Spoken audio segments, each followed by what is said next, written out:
Good morning. It is Tuesday, January 19th, 2021. Back here for Bed Talk number 215.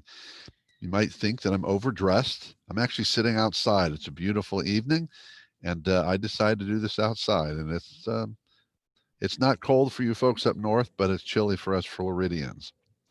So today I want to talk to you about the idea that it all starts with you. Now, that may seem obvious to you. Of course, we've all thought it, said it, and certainly, hopefully, most of us believe it. But here's a phrase I want you to think about when it comes to developing your people in your business, whether it's team members, peers, whoever it is. If you're going to talk about developing them, think about this phrase.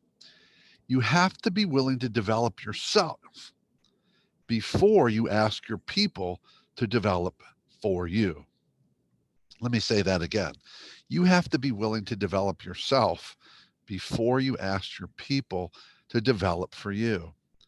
Well, the first part of that is obvious. It's all about starting with yourself.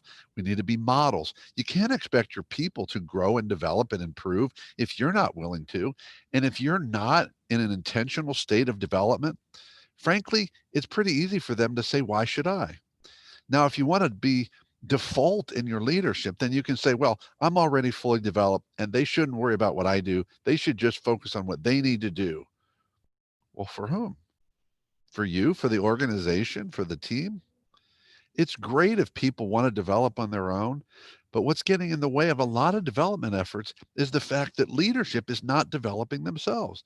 You're asking your people to do something you're not willing to do yourself, or you believe you don't need it.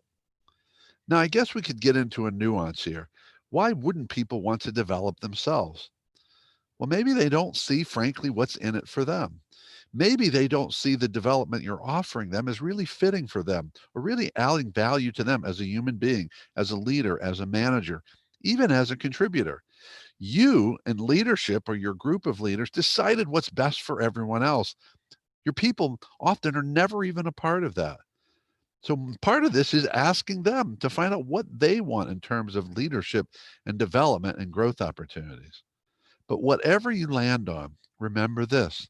You have to be willing to develop yourself before you ask your people to develop for you. That's it for today. Bed Talk number 215. Keep taking care of yourself and everyone around you, and by all means, stay connected.